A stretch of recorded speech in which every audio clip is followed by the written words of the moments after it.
Welcome to another episode of In the Line of Wire. This is Jahan Ara. I have with me today Zahir Kidwai, who is the CEO of BITS. BITS stands for Beyond Information Technology Solutions. Hello, Zach. How are you? I'm fine. Everyone knows him as Zach, so that's what I'm going to refer to you as. I won't call you what everyone knows you as. Okay. Thank you. So, Zach, we were just talking before we started recording for the show about new media. You're you are the pioneer of new media in Pakistan. And you started as early as 1989. So tell us about that. What was that first application that you made, even before new media became a buzzword around the world? Well, 1989 there was Ad Asia Congress. In Lahore? In Lahore.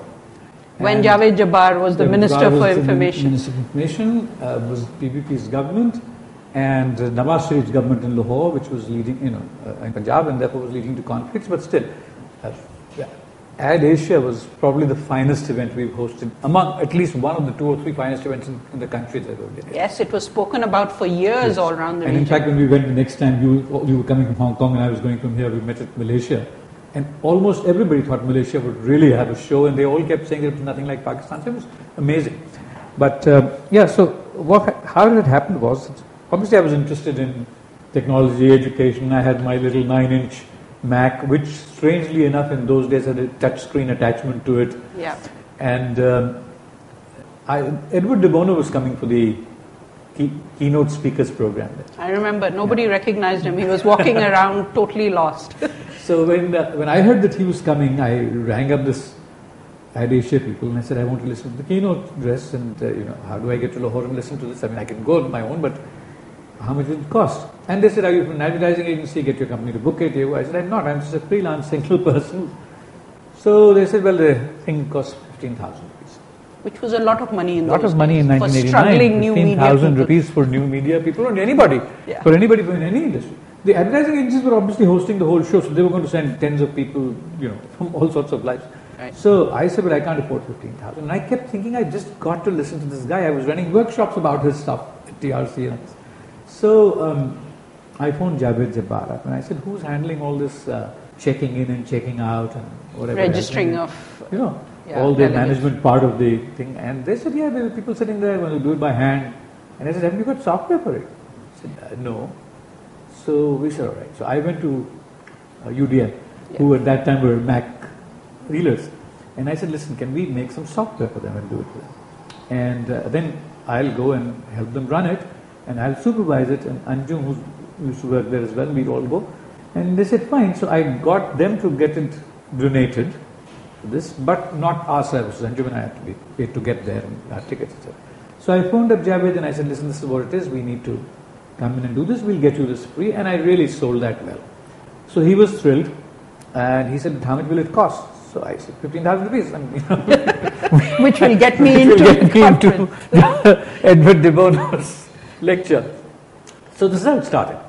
Anjum and I decided to go there. We had this little Mac with us, and we decided now it's about time to build something else. Everybody was looking at this little Mac and saying, what is this? This doesn't look like a computer.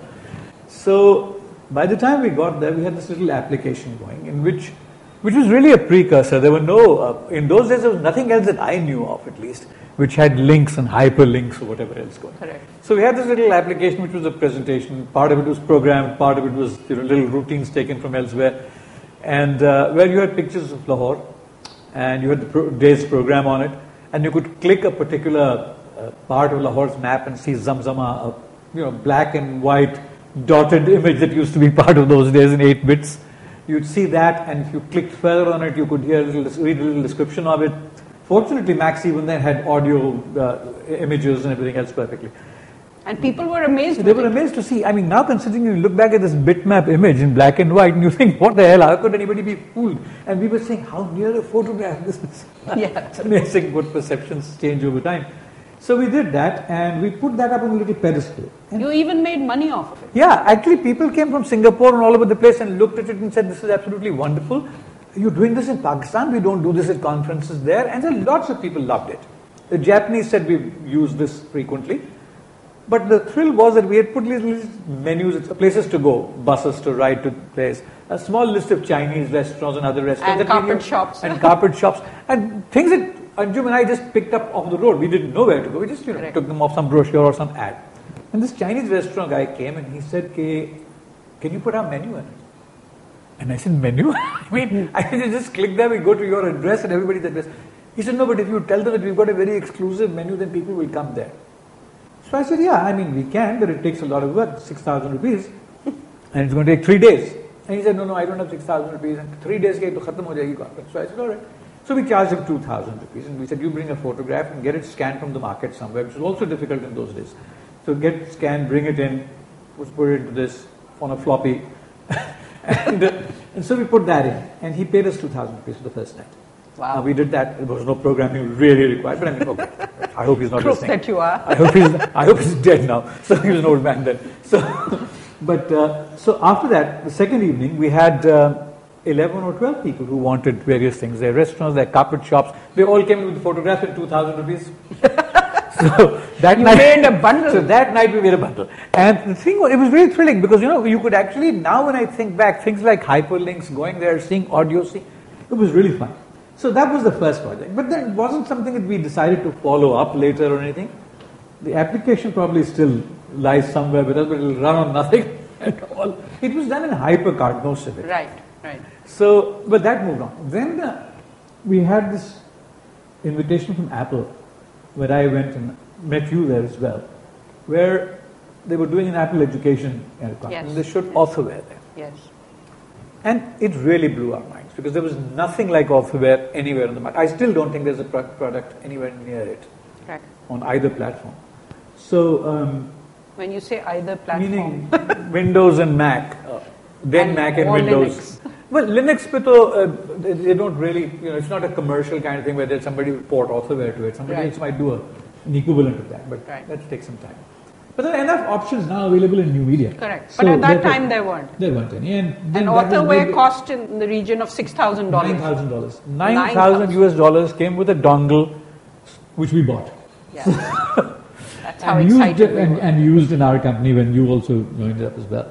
We did lots of things with it. But that jump from there after authorware was tremendous because when IBM wanted a CD for their 40th anniversary. No, let's go back a step. Okay. Even before IBM, when I came and we started. Okay, yeah, we had this little crazy idea. When Jahara arrived, I'm going to expose you now.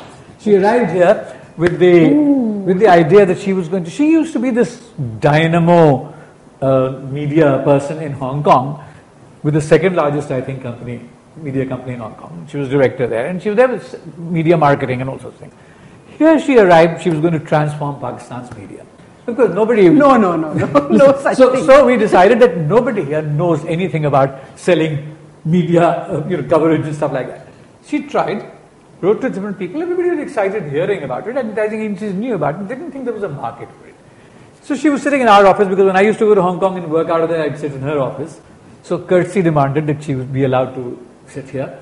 And anyway, so she was there, and then Sabine was with us, and she was just a student, I think, from college at that time. And we decided that we were going to work out this little floppy, 3.5-inch floppy with 400K of memory. Can we do something new media on that? Or it wasn't called new media, I mean, it was just whatever, multimedia, whatever it was. And then we worked out on that, a little introduction, an image of Jahara, her experience, and really click. It was a CV, which was semi-interactive.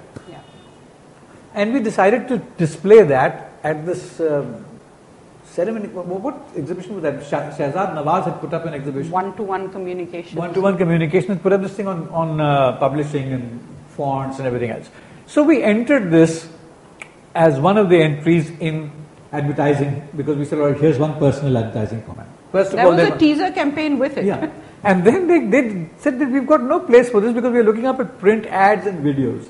But finally he put this in, actually we won the prize for it. So, because everybody thought it was pretty unique.